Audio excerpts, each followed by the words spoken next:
No, takže chtěl bych vám ukázat a předvést následný recept na domácí pizzu, kterou tak nějak průběžně dělám.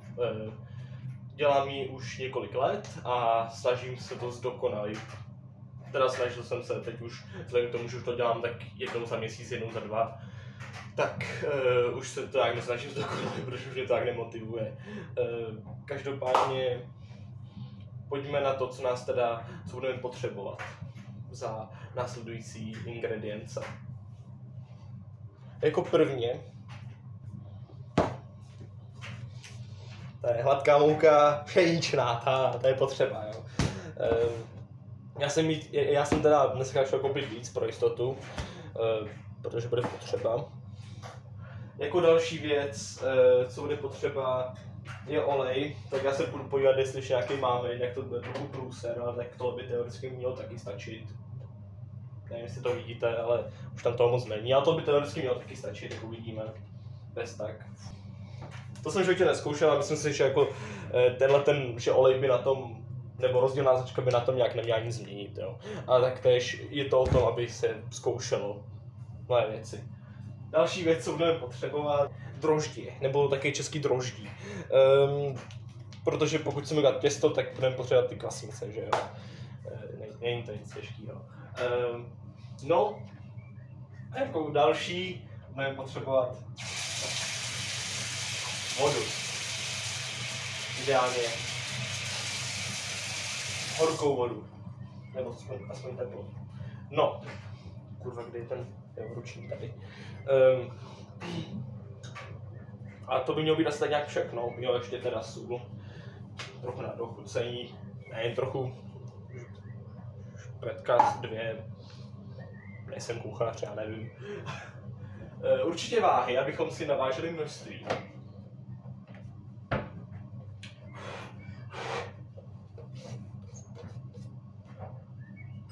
Ty už dlouho nikdo kurva neumýval, to je jedno.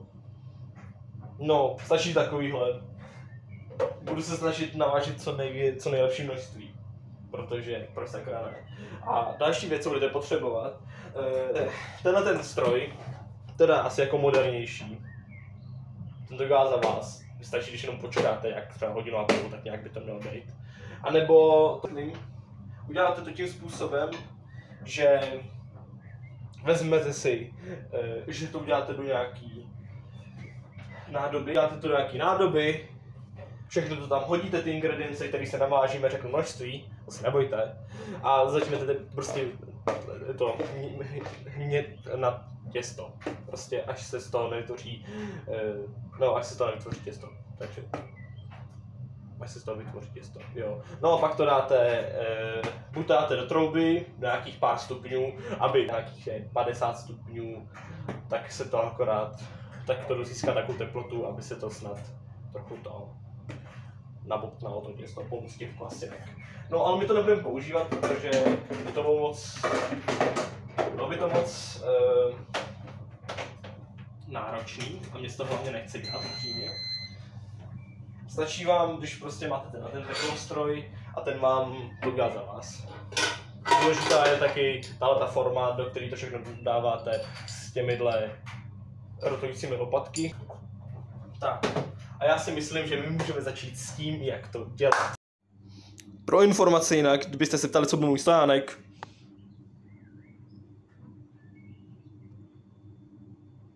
Je to stolička podložená chňapkou a plnotučným mlíkem. S polotučným teda. Dobře, jdeme na to. První zásadou, co potřebujete, je vždycky hrubý základ. V našem případě je to hladký základ v podobě hladké mouky. Je to jednoduchý. Tak. My si tam vezmeme tuhletu, protože tam ještě je, ale kdyby náhodou došlo, tak tady máme zásobičku. Další věc, potřebujeme nějakou misku, do které bychom to naváželi. Vymyjeme misku, určitě, nevypadá v nejlepším stavu. Vymyjeme misku.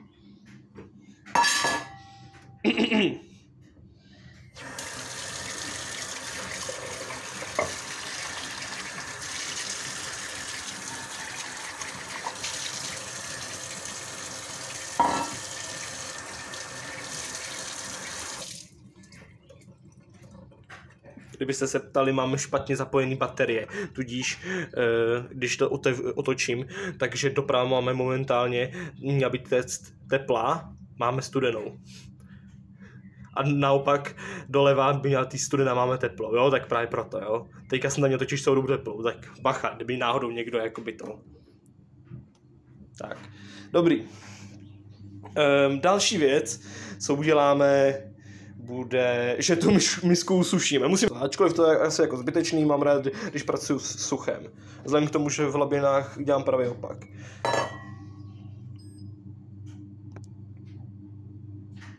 Teď nás to zdraví, ahoj, taky tě rád vítám. Máme 0, ono to tam nejde dost dobře vidět, ale to je kvůli tomu mého foťáku. No teďka dáme tam to, kolik máme? Máme krásných 213 gramů, to jsme tam ještě nedali mouku, nevadí. Vytárujeme to prostým tlačítkem. Krása.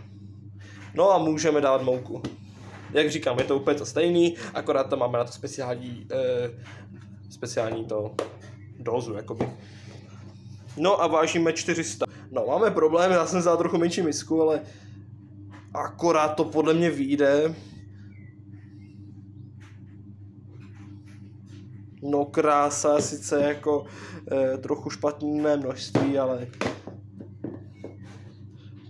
nevadí, je to dokonalé.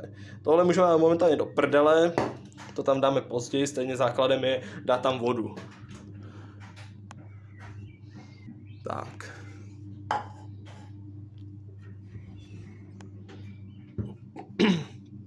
Základem je to trochu vymít, to nemusíme umývat, protože stejně se do toho napustí voda.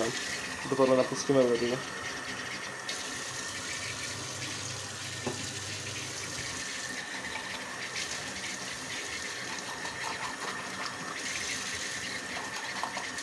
Tak. Já si myslím, že KSN, takzvaně krása střídá nádheru, máme to všechno vymytý, kdyby náhodou, a můžeme zase vážit. Zase to vytárujeme. Ruku mám, to jedno, zase to vytárujeme. Dělej, tak super. Tady dáme poloviční množství a 200 gramů vody. 207 stačí, krása, jo. Nejsme tady od přesnosti. Je to konec konců jenom těsto, nic víc, jo. Nějak nám to neublíží, jo. Takže, to máme. Tohle můžeme hodit do piče a můžeme už to tam asi všechno nasázet, jo. Takže první, co se má dávat, jo, do tohle krásného stroje. Já vám trochu na to zasvítím, protože proč sakra ne? Tak, abychom viděli, jo. Vidíte moji krásnou zasvěněnou trochu kuchyň. Tady nějaký bordel, ale na co se teďka vykašleme, jo. Otevřeme peklostroj. Já tomu říkám peklostroj, protože proč sakra ne. No, ty vole, bacha, čeče. No, a tady to máme. Tady jsou to ty 2 lopatky a my tam budeme dávat teďka všechno, co tady máme. Což, kde ten olej do prdele. A tady je! Ten potřebujeme. Budeme to tam dávat po pořádku a tudíž začneme vodou. Teplou vodou, nemusí být úplně nutně horká, stačí když jenom teplá. Pomůže nám v tom kvašení. No, další věc, co dáme tam trošku prdele.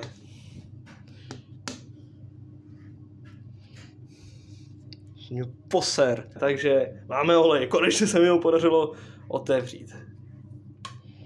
Na zdraví. No, fuj. Takže dáme tam takzvaně vodokav, okometricky tam hodíme, tam nalijeme kus oleje. Já se teďka potřebuji trochu trefit, tak... No, já si myslím, že to stačí, trochu jsme to možná i přelili, ale ta serepes takzvaně. Jak říkám, je to těsto, není to jako nějaká výbušná látka, jo. Tak, dobrý. Kapaliny můžeme dát do piče, do prčic. A můžeme momentálně dát sypkou látku, neboli v našem případě mouku. Vidíte, mouka se nám transportovala z misky přímo sem, prostřednictvím gravitace. Dáme tam sůl, voda, mouka, olej. Jo, 3 věci, zbývá tam sůl a droždí, stačí tam 5 věcí, jo. Tak si to vždycky rozpočítám, když se nejsem jistý, ale když se chce. A nebo se na to můžete vysedat a prostě to tam udělat na tento způsob. Myslím si, že se nic nestane. Snad. Beru trochu s nadhledem a nadsázkou, takže hej, tak i berte vy. No, tohle to už ale jako okometricky já nemůžeme úplně. Bylo by dobrý se na to vzít lžičku. To je ona, to je krásná lžička. Nádherná, líbí se mi. Jdeme na to lidi. No, normálně bych to dělal s 2 rukama, ale víte co? Gravitační zákon říká, že ne, no, tak to zkusíme trochu jinak.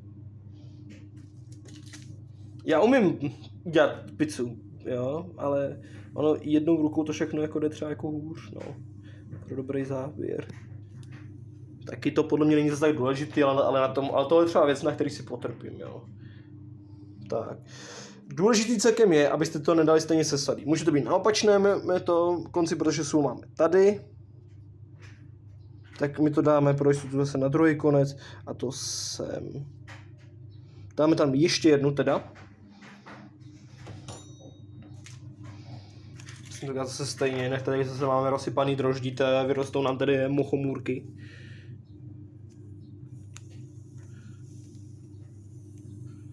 Tak. No. Takže po krátké chybě a mazání si místa, protože už ho tam nemám, musím co nejvíc z toho skrýt v editu, ale tak kdo ví. No nic, každopádně nasypeme druhou várku, aby se nám to co nejlépe udělalo. Tak, krásná práce. Teďka oklepeme lžičku, je to dohromady. Tak a teďka to akorát zavřeme. Nastavíme, aby tam byla číslo 13, protože 13 je těsto. Jo, a máme tady 1:25, tak klikneme na tlačítko spustit a už to vydává pekelný zvuk, ten pekl stroj, takže můžeme čekat. Jediný se nám teďka zbývá. Můžeme tady teoreticky uklidit ten bordel, ten uklidním postřihu, nebo ten se uklidí magicky sám, jakoby teoreticky jakoby mohl se uklidit jakoby takhle. Tak, a je to tady uklizený, lusknutím prstu, jak jsem předvedl. No, takže jak říkám, teďka momentálně počkáme. Ty se mi schovával, hajzl. Já ti dám bídu se mi schovávat. Tak, za trest, pokud slyšíte tento zvuk, je to náš peklostroj. Teďka nám nezbývá nic jiného než čekat. Takže jsem tady zas.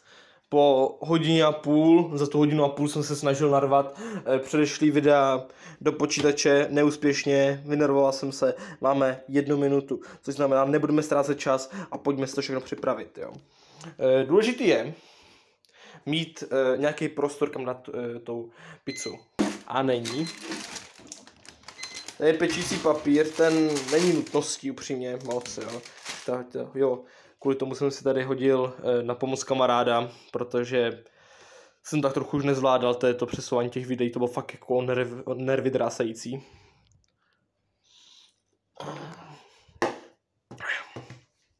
Tak, dobrý. Tady máte těsto. Těstíčko, krása. No a vzhledem k tomu, aby to video zase nemělo nějakých 50 000 minut, tak já to teďka stopnu a půjdu to vynat 2 rukama. A následně vyválet. Předtím, než to teda půjdu dělat, je potřeba si zase vzít naši milovanou mouku. Stačí zase tolik, aby to vyvalování, aby se to nepřichytilo na ten okraj. Takže, trvalo asi 2 minuty, ale s 1 rukou věřte, že mi to tak trvalo tak trojnásobek. Jsem vyválel krásný, celkem pěkný kulatý těsto, to už se mi dlouho nepovedlo. Kurva. Tak, dobrý. No, a jak jsem řekl, zbyla druhá várka těsta, i když ta je trochu menší jak ta první, ale to nevadí vůbec v ničem, kterou si uložíme na další konání za několik třeba. Takže máme to, je tady bordel, to se uklidí. Základem toho je uklízet to aktivně, to po sobě to, co si uklidíte, co si roztáhnete, aby to pak nebylo toho tady moc. Důležitá věc je, už teď si v tomto momentě zapnout troubu. Na obou stranách a 200 stupňů by mělo stačit. Předehřát ta trouba je asi nejlepší a zajistí vám, abyste nemuseli čekat třeba půl hodiny, ale třeba jen 15 minut. Takže máme těsto. Tohle ještě určitě pizza není. Takže jdeme se postarat, aby to pizza byla. Hej. Já jsem šel špatně, ale to nevadí. Vytáhneme úplně něco jiného. Já se řídím zásadou pravidlo 4 potravin. Jedna potravina a ne celá. Druhá potravina, mám rád sýry, koupil jsem pro dnešek slaninku a poslední potravina, sýr, krásný sýr. Tak, ale předtím potřebujeme nějaký základ, nějaký rajčatový základ je tady. Já používám nejraději značku Tomato Passata, Passata používám, Giana, je to oblíbenec můj. Vezmeme si nějaký klímek. Tak. A ten následně neužijeme od toho pyré. Samozřejmě se vezmeme lžička, abychom to rozmíchali. Budeme potřebovat i nějaké koření. Takže už to mám otevřený, už to máme uklizený. Omlouvám se, že bude tolik střihů. Problém je avšak, že hromada se těch věcí se prostě nedá dělat jednou rukou. A trvalo by to mnohem déle. Vzhledem k tomu, když jsem se tak podíval v postprodukci, tak jenom samotná příprava těsta 20 minut, tak už nechci moc protahovat tohleto. Jo, takže pyré tam dáte takzvaně okometricky, jo. Pokud vám něco zbyde v misce, nevadí. Vůbec to nevadí, můžete pak použít na druhou dávku.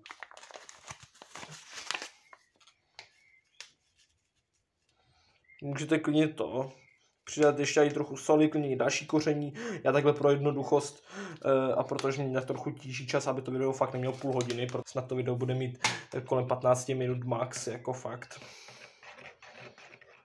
Takže jsem tady zás a stalo se přesně to, co jsem očekával. Mám těsto pokrytý omáčkou a furt mi tam něco zbylo.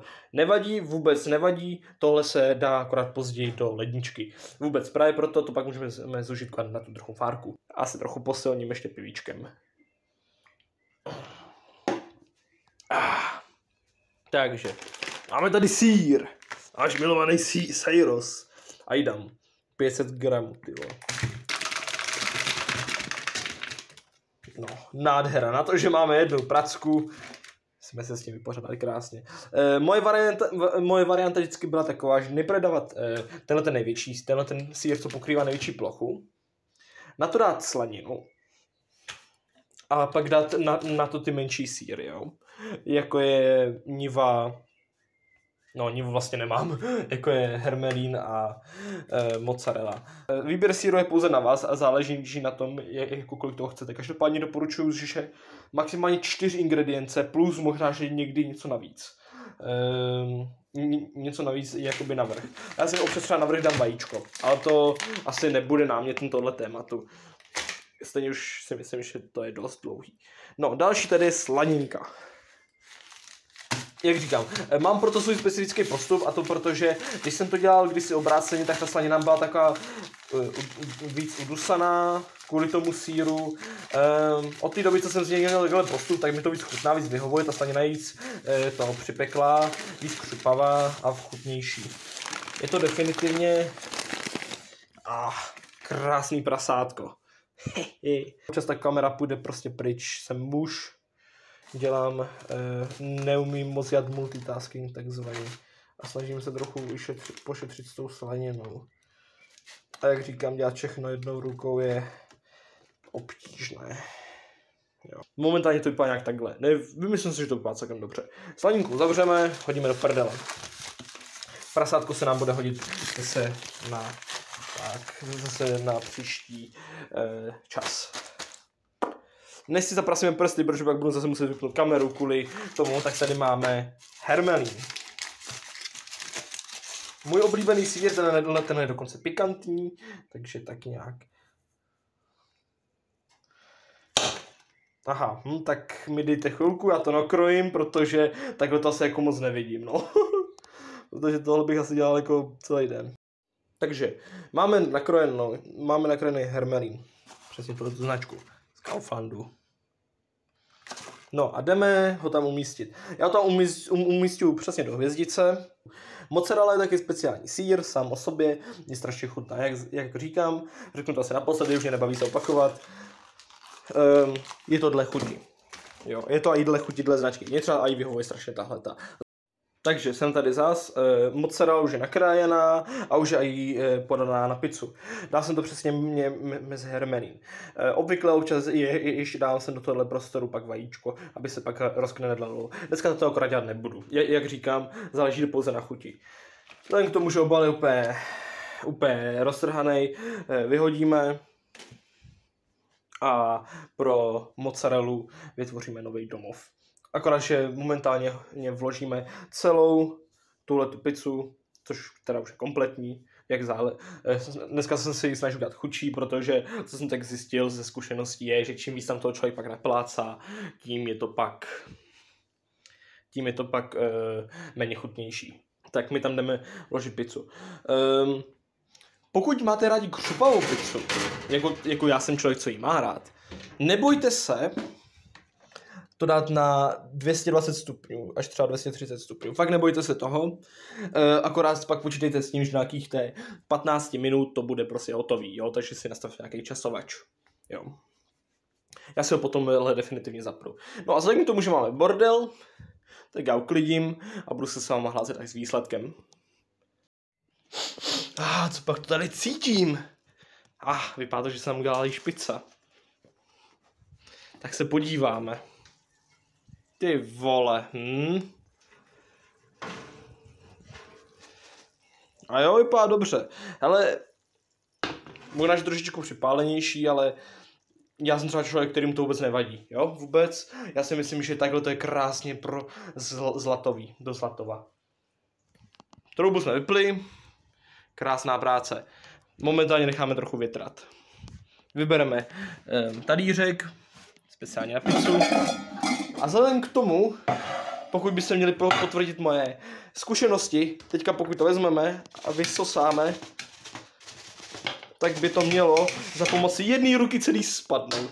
Ano, protože to je to tam bylo podložený moukou. No, a tohle by měl být finální tutoriál, jak udělat pizzu.